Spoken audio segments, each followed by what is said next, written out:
श्रीमद् महापुराण का प्रथम खंड प्रथम प्राथमा विश्व संहिता अथ प्रथमोध्याय। प्रयागराज में सूत जी मुनियों के साथ शीघ्र ही पाप नाश करने वाले साधन के विषय में प्रसन्न, जो आदि अंत में तथा मध्य में भी नित्य मंगले हैं, जिनकी समानता अथवा तुलना कहीं भी नहीं की जाती है। आत्मा के स्वरूप को बाहर करने वाले देवता परमात्मा है, जिनके 5 मुख हैं और जो खेली खेल में अनायास जगत की रचना, पालन, संहार, अनुग्रह व तिरुभाव से 5 प्रकार कर्म करते हैं। उन श्रेष्ठ अजर अमर ईश्वर की अंबिका पत्नी भगवान शंकर का मनी मन में चिंतन करता हूँ। व्यास जी बोले, जो धर्म का महान क्षेत्र है, जहाँ गंगा यमुना संगम हुआ है, जो ब्रह्मलोक का मार्ग है, उस परम पुण्य प्रयागराज में सत्यव्रत में तत्पर रहने वाले महातेजस्वी महाभाग महात्मा मुनियों ने एक विशाल ज्ञान यज्ञ का आयोजन किया और उस ज्ञान यज्ञ का समाचार सुनकर प्रेरण शिरोमणि व्यास शिष्य महामुनि सूत जी महामुनियों के दर्शन करने के लिए आए।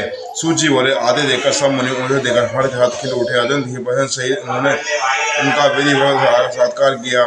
तत्पश्चात उन प्रसन्न महात्माओं ने उनकी विधिवत स्तुति करके और विनय पूर्वक हाथ जोड़कर उनसे इस प्रकार कहा, हे स्वर्ग महायज्ञ घोषणीय, आपका भाग्य बड़ा ही भारी है। इसी से आपने व्यास जी ने अध्यात्म संपूर्ण पुराण विद्या प्राप्त की है, इसलिए आप आश्चर्यपूर्वक कथाओं के भंडार हैं। ठीक उसी तरह यश रत्नाकर समुद्र बड़े बड़े सारभूत रत्नों का आगार है। तीनों लोगों में भूत वर्तमान और भविष्य जो भी बात है, जो अन्य कोई वस्तु है, वो आपसे अज्ञात नहीं है। आप हमारे सौभाग्य से इस यज्ञ का दर्शन करने के लिए यहाँ आए हैं। इसी व्यास ने हमारा कुछ कल्याण करने वाले हैं, क्योंकि आप आगमन निरर्थक नहीं हो सकता। हमने पहले ही आपसे शुभ अशुभ तत्व का पूरा वर्णन सुना है, किंतु उससे तृप्ति नहीं होती है, हमें उनको सुनने की और इच्छा करती है। उत्तम बुद्धि वाले हे सूत जी, इस समय हम एक बात सुननी है। यदि आपका अनुग्रह हो तो गोपनीय होने पर भी हमें इस विषय का वर्णन करें। घोर कलयुग में आने पर मनुष्य पुण्य कर्म से दूर रहेंगे, दुराचार में फंस जाएंगे, सबके सब सत्य मार्ग से विमुख हो जाएंगे, दूसरों की निंदा पर तुल हो जाएंगे, प्राय धन की हड़प होने की इच्छा होगी, उनका मन प्राय स्त्रियों में आसक्त हो जाएगा, दूसरे प्राणियों की हिंसा किया करेंगे, अपने शरीर की आत्मा को समझेंगे, वह मूढ़ नास्तिक पशु बुद्धि रखने वाले माता पिता से देश करेंगे और कामवश स्त्रियों की सेवा में लगे रहेंगे। ब्राह्मण लोभ रूपी ग्रह के ग्रास बन जाएंगे, वेद बेचकर जीविका चलाएंगे, धन का उपार्जन करने के लिए ही विद्या का अभ्यास करेंगे, मत से मोहित रहेंगे, अपनी जाति कर्म छोड़ देंगे, प्राय दूसरों को ठगेंगे, तीनों काल की संध्या पात से दूर होंगे रहेंगे, ब्रह्म ज्ञान से शून्य हो जाएंगे, दया दिन अपने को ही पंडित मानने वाले, अभ्याचार से ही कृषि कार्य में तत्पर, क्रूर स्वभाव वाले, हे दूसरे विचार वाले, समस्त क्षत्रियों में जो आपका धर्म का त्याग करने वाले हैं, कुसंगी व्यभिचारी होंगे, उनके शौर्य का अभाव होगा, वह युद्ध से वृद्ध अर्थात रण से प्रति होने पर भी भागने वाले होंगे, एक कुशील चोले श्रम कर्म की जीविका चलाएंगे, शूद्रों के समान बर्ताव करेंगे, उनका चित्त काम का किंकर बन जाएगा, वह शास्त्र विधा को नहीं जानने वाले, गो और ब्राह्मण रक्षा न करने वाले, शरणागति को रक्षा न करने वाले तथा कामनी को खोजने पर रहेंगे, प्रजा पालन रूपी सदाचार से रहित और भोगों में तत्पर, प्रजा का संहार करने वाले, दुष्ट और प्रसन्नता पूर्वक जीव सहिता करने वाले होंगे, वैसे सत्कार और भ्रष्ट सब धर्म त्यागी, कुकर्मी, धनो प्राण और तथा नाप तोल में ही अपनी कुलसित वृत्ति का परिचय देने वाले होंगे, वह गुरु देवता द्विजातियों प्रति भक्ति शून्य, कुशित बुद्धि वाले, द्विजन भोजन न कराने वाले, प्राय कुशलता कारण मुट्ठी बांधकर रखने वाले, प्राय स्त्रियों के साथ ही कामरत मलिन विचार वाले, लोग और मोह से भ्रमित वाले, पापी कुर्म आदि निर्माण तथा यज्ञ के तत्कुल में धर्म का त्याग करने वाले हैं। इसी तरह कुछ शूद्र ब्राह्मणों के आचरण से तत्पर होंगे, उनकी आकृति उज्ज्वल होगी, अर्थात वे अपना कर्म धाम छोड़कर उज्ज्वल वेश भूषा विभूषित सवर्त में घूमेंगे, वह मूर्ख होंगे, था संगत अपने धर्म का त्याग करने वाले होंगे, वह भांति भांति के तप करने वाले होंगे, द्विजों के अपमानित करेंगे, छोटे बच्चों की अल्प मृत्यु होने के लिए अविचारिक कर्म करेंगे, मंत्रों के उच्चारण करने से तत्पर रहेंगे, शालिग्राम मूर्ति आदि पूजेंगे और होम करेंगे, किसी न किसी के प्रतिकूल विचार सदा करते रहेंगे, कुटिल स्वभाव के होंगे, द्विजों से देशभाव करने वाले होंगे, वह धनी हुए तो कुकर्म लग जाएंगे, यदि विद्वान हुए तो विवाद करने वाले होंगे, कथा और उपासना धर्मों का वक्ता होगा, वो धर्म का लोप करने वाला होगा, वह सुंदर राजाओं के समान वेशभूषा धारण करने वाले दंभी, दानमानी, अतिशय अभिमानी, प्रिय, अधिक अपना सेवक मानकर अपने आप को स्वामी मानने वाले होंगे। वे अपने धर्म से सुनने और मूढ़ वर्ड सुनकर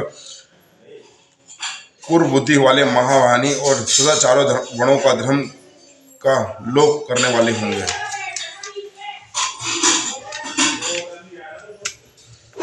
वे अपने को श्रेष्ठ कुल वाला मानकर चारों वर्णों से विरुद्ध व्यवहार करने वाले और सभी वर्णों को भ्रष्ट करने वाले, मूढ़ और निश्चित रूप से अतिक्रम करने वाले तैयार होंगे।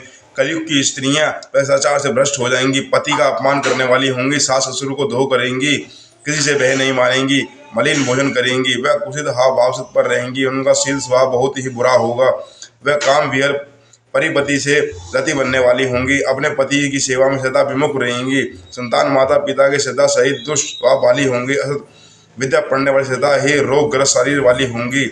सूची कहते हैं इस तरह इनकी बुद्धि नष्ट हो गई है जिन्होंने अपने धर्म का त्याग कर दिया है। ऐसे लोगों का ये लोक और परलोक में उत्तम गति कैसे प्राप्त होगी, इसी चिंता में हमारा मन सदा व्याकुल रहता है। परोपकार से समान दूसरा कोई धर्म नहीं है। अंत जिस छोटे उपाय से इन सब पापों को तत्काल नाश हो जाए वह इस समय उपाय कृपया पूर्वक बताइए, क्योंकि आप असत बुद्धिजनों के सिद्धांतों की ज्ञाता हैं। व्यास जी बोले, उन भव्य आत्मा मुनियों की ये बात सुनकर सूची मणि में भगवान शंकर का स्मरण करने के लिए कुछ मुनि इस प्रकार कहने लगे।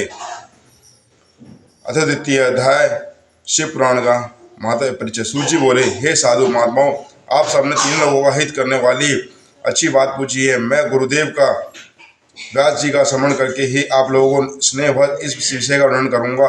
आप लोग आदर पूर्वक सुने। सबसे उत्तम जो शिव पुराण है वह वेदांता का सार सर्वस्व है तथा वक्ता और श्रोता समस्त पाप राशियों से उद्धार करने वाला है। इतना ही नहीं, वह परलोक में परमात्मा को वसु देने वाला है। कल भय शरीर का ये विनाशकारक है, उसमें भगवान शिव के उत्तम यश का वर्णन है।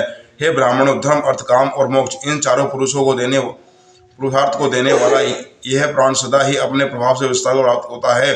हे विप्रप्रो, इस सर्वोत्तम से प्राण के अध्ययन मात्र से ही कलयुग के पाप सत्य और जीव श्रेष्ठतम गति को प्राप्त हो जाएंगे। ओ ब्रह्म हत्या और महान पाप तभी तक रहेंगे अर्थात फल को देने में सामर्थ्य रहेंगे जब तक जगत में शिव पुराण का उदय नहीं होगा। आशय है कि शिव पुराण सुनने के बाद ही अंत शिव भक्ति परायण होकर अतिशय स्वच्छ हो जाएगा। किसी भी पाप कर्म मानव की प्रवृत्ति हो जाएगी तब ब्रह्म हत्या आदि भयंकर पाप होने के कारण भी इस पाप का फल भोग की संभावना नहीं होगी। कलयुग में महान उत्पन्न तभी तक निर्भय होकर विचार करेंगे तब तक इस जगत में शिव पुराण का उदय नहीं होता है। सभी शास्त्र परस्पर तभी तक विवाद करेंगे तब तक जगत में शिव पुराण का उदय नहीं होता है। अर्थात शिव पुराण के आ जाने पर किसी प्रकार का विवाद ही नहीं रह जाएगा, सभी प्रकार से भक्ति विरुद्धा का यही रहेगा। ओ महान भक्तियों के लिए तभी तक शिव पुराण का उद्भुत रहेगा जब तक इस जगत में शिव पुराण का उदय नहीं हुआ है। ओ कुर यमदूत अभी तक निर्भर होकर पृथ्वी पर घूमेंगे जब तक जगत में शिव पुराण का उदय नहीं होगा। सभी पुराण पृथ्वी पर गर्जन तभी तक करेंगे जब तक शिव पुराण का जगत में उदय नहीं होगा। इस पृथ्वी पर तीर्थों का विवाद तभी तक रहेगा जब तक इस जगत में शिव पुराण का उदय नहीं होगा। आशय है कि भक्ति पदार्थ और पाप के नाश के लिए विभिन्न प्रकार तीर्थों का सेवन करेंगे, किंतु शिव पुराण के वर्ण के बाद भी सभी लोग पापों को नाश करने के शिव पुराण का सेवन ही करेंगे। सभी मंत्र पृथ्वी पर तभी तक आनंद पूर्वक विवरण करेंगे तक पृथ्वी पर शिव पुराण का उदय नहीं होगा। तभी तक क्षेत्र तभी तक पृथ्वी पर विवाद करेंगे जब तक पृथ्वी पर शिव पुराण का उदय नहीं हो रही। भक्ति पे तभी तक विवाद करेंगे जब शिव पुराण का उदय नहीं होगा। सभी दान पृथ्वी पर तभी तक विवाद करेंगे तब शिव पुराण का उदय नहीं होगा। सभी देवता गण भी तब तक पृथ्वी पर विवाद करेंगे तब शिव पुराण का उदय नहीं होगा। जब तक सिद्धांत तभी तक नहीं होगा जब तक शिव पुराण का उदय नहीं होगा। हे विप्रो, श्रेष्ठ मुनिवर, शिव पुराण के कीर्तन करने से ही सुनने से जो फल होते हैं उनके फलों को संपूर्ण रूप से ये कहे जाते हैं, अर्थात शब्दों के द्वारा ही इनके फलों को कोई कहा नहीं सकता। हे निष्पाप मुनिवर, शिव पुराण का कुछ महात्म्य आप लोगों से कहता हूँ जो व्यास जी ने पहले मुझसे कहा था। आप लोग चित्त लाकर ध्यान पूर्वक सुने। जो भक्ति पूर्वक इस शिव पुराण का एक श्लोक आधा श्लोक भी पढ़ता है वह उसी क्षण बाद छुटकारा पा जाता है। जो आलस्य रहित होकर भी प्रतिदिन भक्ति पूर्वक इस पुराण का पाठ करता है वह जीवन मुक्त हो जाता है। इस शिव पुराण की सदा पूजा करता है, निसंदेह प्रतिदिन अश्वमेध यज्ञ का फल प्राप्त करता है। जो व्यक्ति साधारण पद की प्राप्ति की इच्छा शिव पुराण के मुझसे अथवा किसी भी सुनता है वह पाप से मुक्त हो जाता है। जो शिव पुराण को सही से प्रणाम करता है वह देव फल करता है, इसमें से नहीं है। जो शिव पुराण को सवै लिखकर शिव भक्तों में दान करता है वह पुण्य फल सुने। शास्त्रों का अध्ययन करने से, वेदों का पाठ करने से जो दुर्लभ फल प्राप्त होता है वह फल उसको प्राप्त होता है। जो चतुर्दशी तिथि के दिन उपवास करके इस शिव पुराण का शिव भक्तों में समाज में पाठ करता है वह श्रेष्ठ पुरुष है। वह व्यक्ति शिव पुराण के प्रत्येक अक्षर की संख्या से अनुरूप गायत्री के पूर्ण स्वर का फल प्राप्त करता है। इस लोक में अभीष्ट सुखों को भोग कर अंत मोक्ष प्राप्त करता है। जो चतुर्दशी की रात में उपास पूर्वक जगत में करके शिव पुराण का पाठ करता है, उसे सुनता है, वह पुण्य फल मैं कहता हूँ। कुरुक्षेत्र आदि सभी तीर्थों में पूर्ण संग्रहण अपनी भक्ति के अनुसार विप्रो और मुख्य कथावाचकों के धन देने से जो फल प्राप्त होता है, वही फल इस व्यक्ति को प्राप्त होता है। वह सत्य है, इसमें कोई संदेह नहीं है। जो व्यक्ति इस पुराण का दिन रात गान करता है, इंद्र आदि देवगण उनकी आज्ञा प्रतीक्षा करते हैं। इस शिव पुराण का पाठ करने वाला, सुनने वाला व्यक्ति जो श्रेष्ठ कर्म करता है, जो कोटि गुना हो अर्थात कोटि गुना फल होता है। जो परिवादी ध्यान पूर्वक सीधा पाठ करता है, वह आदि परम घाती हो जाते हैं, तीनों दिनों में पवित्र आत्मा हो जाती है। जो बहर की मूर्ति के पास ही मौन धारण करके सीधे ऋतु संहिता का प्रतिदिन 3 बार पाठ करता है, वह सही कामनाओं प्राप्त कर लेता है।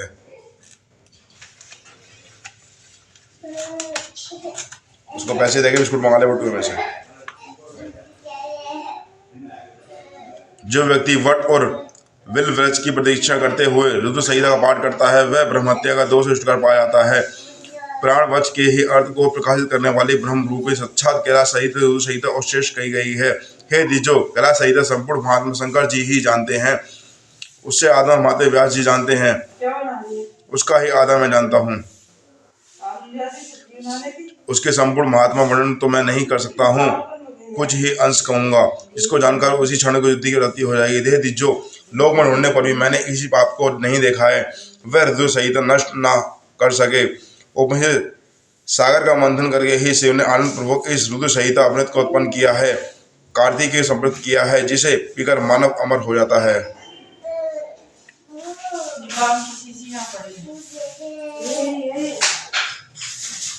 एक बिस्कुट दे देना इसको ले।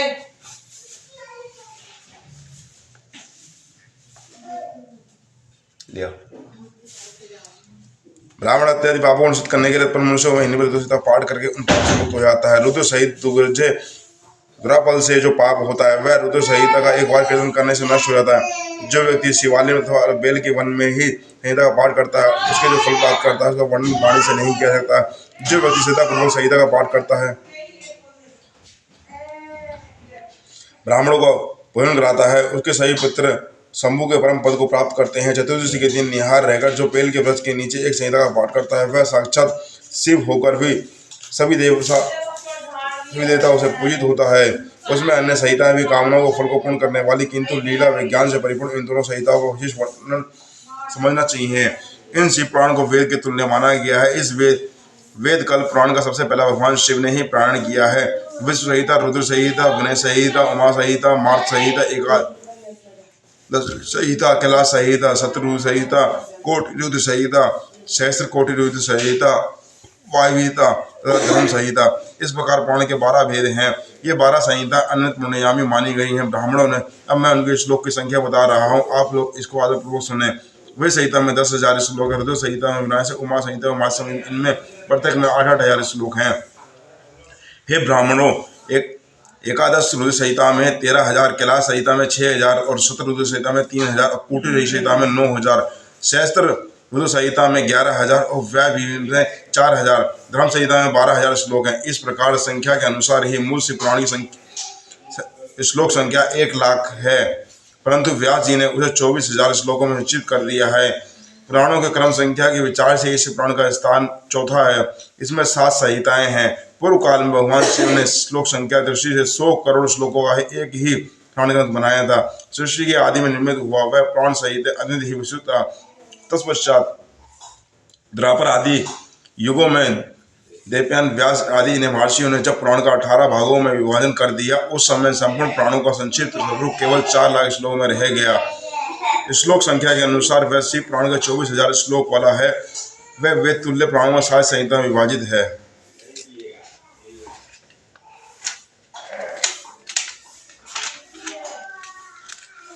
इसकी पहली संहिता का नाम विश्व संहिता और दूसरी संहिता का नाम रुद्र संहिता समझनी चाहिए। तीसरे का नाम शत्रु संहिता और चौथी का कोटि संहिता, पांचवी का नाम उमा संहिता, छठी का कैलाश संहिता और सातवीं का नाम है वायवी संहिता। इस प्रकार ये 7 संहिता मानी गई हैं। इस 7 संहिता में युक्त शिव पुराण का वेद का तुल्य प्रमाणिक और उत्कृष्ट प्रदान करने वाले हैं। 7 संहिता में समेत इस संपूर्ण शिव को आधारपूर्वक पढ़ता है जो जीवन मुक्त हो जाता है। वे विभूति पुराण इतिहास सैकड़ों अगाम इस पुराण की अल्प कल के समान ही जो नहीं है। ये निर्मल सी पुराण भगवान शिव के द्वारा ही प्रतिपादित होता है। शिव श्रोमणी भगवान व्यास ने किया है न से इस लेकर ही निर्विध पापों का नाशक, तुलना रहित और सत्पुरुषों को कल्याण प्रदान करने वाला है। इसमें वेदांत, निर्मल और भगवान के निष्काम धर्म का प्रतिपादन किया गया है। ये पुराण इच्छा रहित और कर्म करने वाले बुद्धि के लिए जानने की वस्तु है। इसमें शेष मंत्र समूह पालन करने के लिए ही धर्म का आचरण करने से ही अर्थात इस प्रकार की प्राप्ति का साधन प्राप्त होता है। शिव पुराण के समस्त प्राणों में श्रेष्ठ है। वेद वेदांत में वेद रूपी विलिष्ट परम वैज्ञानिक परमात्मा के लिए इसमें गान करना चाहिए। जो बड़े बड़े आदर से जो पढ़ता है सुनता है भगवान शिव का प्रिय होकर परम गति को प्राप्त करता है। यदि शिव पुराणे प्रात्मा विश्व सहित मनुष्य वर्षोत्तर नाम द्वितीय अध्याय तृतीय अध्याय साधे साधन का आदि का विचार। व्यास जी बोले, सूत जी ये वचन सुनकर वह जब महर्षि बोले, आप हमें वेदांत के सार और सर्वस्व अद्भुत शिव पुराण सुनाइए। मुनियों का ये वचन सुनकर अतिशय प्रसन्न हो सूत जी शंकर जी श्रवण करते हुए शेष मुनियों से कहने लगे। सूत जी बोले, आप लोग महागढ़ रोग सहित और कल्याण भगवान शिव का श्रवण वेद के लिए प्रकट पुराण शिव पुराण को सुनिए, जिसमें भक्ति, ज्ञान, वैराग्य तीन लोगों को प्रतिमान गान किया गया है। वेदांत वेद और विशेष रूप से वर्णन किया गया है। हे ऋषिगण, आप लोग वेद के समस्त पुराणों को सुनने के लिए पूर्व काल में व्यतीत होने पर भी वर्तमान काल में सृष्टि कर्म आरंभ हुआ है। तीनों 6 कुलों को महर्षि होते विवाद करते हैं, कहने लगे हैं अमुक वस्तु सबसे उत्कृष्ट है और अमुक नहीं है। उनके इस विवाद ने अत्यंत महान रूप धारण कर लिया है। तब वे सबके सब अपनी शंका के समाधान के लिए सृष्टिकर्ता अविनाशी ब्रह्मा जी के पास गए। वहां हाथ जोड़कर विनयधारी वाणी में बोले, हे प्रभु, आप संपूर्ण जगत का धारण पोषण करने वाले एक समस्त पापों के कारण हैं। ये जानना चाहते हैं कि संपूर्ण तत्वों से परे न प्रातः प्राण पुरुष कौन है। ब्रह्मा जी बोले, यहाँ से मन रहित वाणी उन्हें न पाकर लौट आती है, जिन्हें ब्रह्मा, विष्णु, रुद्र और इंद्र आदि से युक्त होकर संपूर्ण जगत का सबूत भूतों का एवं इंद्रियों का हाथ पहले ही प्रकट हुआ है। वही ये देव महादेव सर्वगत और संपूर्ण जगत के स्वामी हैं। यही सबसे उत्कृष्ट हैं। उत्तम भक्तियों से इनका साक्षात्कार होता है। दूसरे किसी उपाय से इनका दर्शन नहीं हो सकता। रुद्र, हरि तथा अन्य ऐसे सदा भक्ति भाव से इनका इंतजार बनाना चाहते हैं।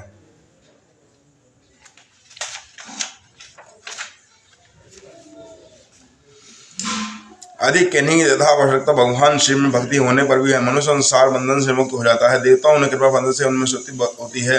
भक्ति से ही देवता का कृपा प्रसाद प्राप्त होता है। ठीक उसी तरह जैसे अंकुर से बीज और बीज से अंकुर उत्पन्न होता है। इसलिए यदि जो आप लोग भगवान शंकर का कृपा प्रसाद प्राप्त करने के लिए मोटर पर जाकर वहाँ 73 वर्षों तक चलने वाले एक विशाल यज्ञ का आयोजन करें। इन यज्ञपति भगवान शिव की कृपा से वेदों का सर्व साधन का ज्ञान है। मुनिगण बोले, हे भगवान, परम साधक का क्या है? तो परम साधन क्या है? उसका साधक कैसा होता है? ये बात यथार्थ रूप से कहिए। ब्रह्मा जी बोले, शिव पति प्राप्ति के लिए साधे है कि वह उनकी सेवा में साधन है। उनकी तथा उनकी प्रकार से स्व नित्य करके फलों की इच्छा करने के लिए होता है। वेदों के विपरीत और अनुष्ठान करने के लिए महान फलों की भगवान शिव पुराण के चरणों में समर्पित कर देना चाहिए। परम परमेश्वर की प्राप्ति होती है। वही 16 आदि के क्रमों से मुक्ति है। उन पुरुषों की भक्ति के अनुसार उन सबको ही उत्कृष्ट फल की होती है। इस भक्ति साधन से अनेक प्रकार की जिनका प्रतिमान सचिव महेश्वर की क्या है, वे संचय के रूप में सारभूत साधन को बता रहा हूँ। वह कानों से भगवान नाम के गुण और लीला व श्रवण वाणी से मनी मन तीनों बार साधन किया करो। ये है कि महेश्वर का श्रवण, कीर्तन और मन करना चाहिए। इस श्रुति का वाक्य में हम के लिए हम मनोगत संपूर्ण मनोथियों को सिद्धि में लगे रहते हैं। आप लोग इसी साधन से परम सिद्धि को प्राप्त करते हैं। जो प्रत्येक वस्तु नेत्र में देखकर सिद्ध होती है, जिस वस्तु कहाँ गई है प्रत्येक दृष्टि कहीं होता है। श्रवण सिद्धि में जान बुझकर मनुष्य प्राप्ति के लिए चेष्टा करता है। अतः पहला साधन श्रवण है। उसके द्वारा ही गुरु के मुख से तत्व को सुनकर बुद्धि वाला विद्वान पुरुष अन्य साधन, कीर्तन और मन की सिद्धि करे। कर्मस मन प्रयत्न इस साधन की इच्छा से साधना को लेने पर ही द्वारा 16 आदि कर्मस में धीरे धीरे भगवान शिव का शिव प्राप्त होता है। पहले सारे अंगों को रोग नष्ट हो जाते हैं। तत्पश्चात सब प्रकार से लोगों में आनंद के लिए विलीन हो जाते हैं। अभ्यास के ही समय पर वह साधन कष्टप्रद हो जाता है। अभ्यास के समय पर ही वह साधन कष्टप्रद हो जाते हैं, किंतु बल में निरंतर मंगल देने वाले होते हैं। यदि शिव पुराणे प्रथमा विश्वहिता साधने विचार नाम तृतीय अध्याय। अतः चतुर्थ अध्याय श्रवण कीर्तन और मनन, इन तीनों साधनों की श्रेष्ठता का प्रतिपादन। मुनिगण बोले, हे ब्रह्मा, मन कैसे होता है, श्रवण का स्वरूप कैसा है, उनका कीर्तन कैसे किया जाता है, अर्थात रूप में आप वर्णन करें। ब्रह्मा जी बोले, हे मुनियों, भगवान शंकर की पूजा उनके नामों को जप तथा उनके गुण और रूप विलास और नामों का युक्ति परायण चित्त के द्वारा ही निरंतर है, उसी को मन कहा जाता है। हे महेश्वरी दृष्टि से कृपा दृष्टि से होता है, समस्त श्रेष्ठ साधनों में प्रवृत्त है। शंभु के प्रताप गुण और रूप और विलाप नाम को प्रकट करने वाले संगीत वेदा को भाषा के द्वारा ही अनुराग का ही विस्तृति और मध्य साधन है, जिसको कीर्तन शब्दों से कहा जाता है। हे जानियो, स्त्री क्रीड़ा में जैसे मन की आसक्ति होती है, वैसे ही किसी कारण किसी स्थान पर शिव विषय में वाणियों में श्रवण आसक्ति ही जगत में श्रवण के नाम से प्रसिद्ध है। सब प्रथम सज्जनों की गति से ही श्रवण सिद्ध होता है, बाद में शिवजी का कीर्तन दृढ़ है, अंत में सभी साधनों को श्रेष्ठ और शंकर विषय में मन उत्पन्न होता है। किंतु ये सब की सब बातें कृपा दृष्टि से ही संभव हो जाती हैं। सूजी बोले, हे मनुष्यों, इस साधन का महत्व बताने में प्रसंग में आप लोगों के लिए एक प्राचीन कथन का वर्णन करूंगा, उसे ध्यान देकर आप लोग सुने। पूर्व काल में पराशर मुनि के पुत्र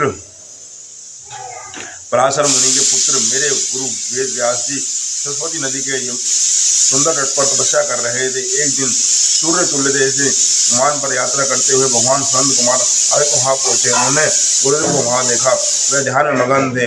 उनके जागने पर उन्होंने ब्रह्मा के पुत्र संत कुमार को अपने सामने उपस्थित देखा और वे बड़े वेग से उठे और उनके चरणों पर प्रणाम करके मुनि ने आधन्य प्रांत देवताओं को वे योग्य आसन प्रस्तुत किया। तब प्रसन्न हुए भगवान संत कुमार विनीत के खड़े हुए व्यास जी से कहने लगे। संत कुमार ने बोले, हे मुने, आप सत्य सनातन भगवान शंकर का हृदय से ध्यान कीजिए। जब वह शिव प्रत्यक्ष होकर आपकी सहायता करेंगे, आप यहाँ तब किस लिए कर रहे हैं। इस प्रकार संत कुमार को कहने पर मुनि व्यास जी ने अपना आशय कहा कि मैंने आपकी कृपा से वे समस्त धर्म अर्थ काम मोक्ष की सभी कथाओं को मानव समाज में अनेक प्रकार प्रस्तुत किया है। इस प्रकार सविधा गुरु स्वरूप से होने पर भी मुझ में मुक्ति के साधन ज्ञान का उदय नहीं हुआ है। ये आश्चर्य है। मुक्ति का साधन न जानने के कारण मैं उनके लिए ऐसा कर रहा हूँ। हे प्रभु, इस प्रकार जब व्यास मुनि ने भगवान संत कुमार की प्रार्थना की, तब उन्होंने सामर्थ संत कुमारों की गुरु मुक्ति का निश्चय करने के लिए कहने लगे।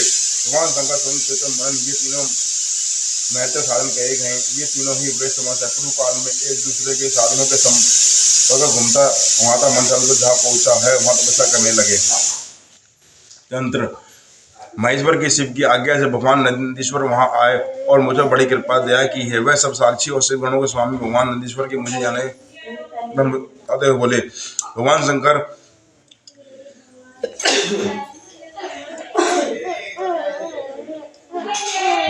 श्रवण कीर्तन करने के लिए तीनों साधन के लिए वे समस्त और शासन करने के लिए वे सब भगवान शिव ने ही हे ब्राह्मण श्रवण आदि तीनों साधन बार बार अनुसरण करते हैं।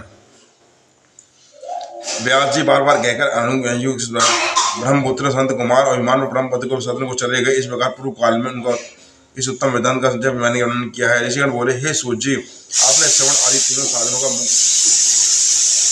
मुक्ति का उपाय बताया है। जो मनुष्य श्रवण आदि तीनों साधनों में असमर्थ हो, वह इस उपाय का अवलंबन करके मुक्त हो सकता है और किसी साधन कर्म के द्वारा ही बिना यत्न के मोक्ष मिल सकता है।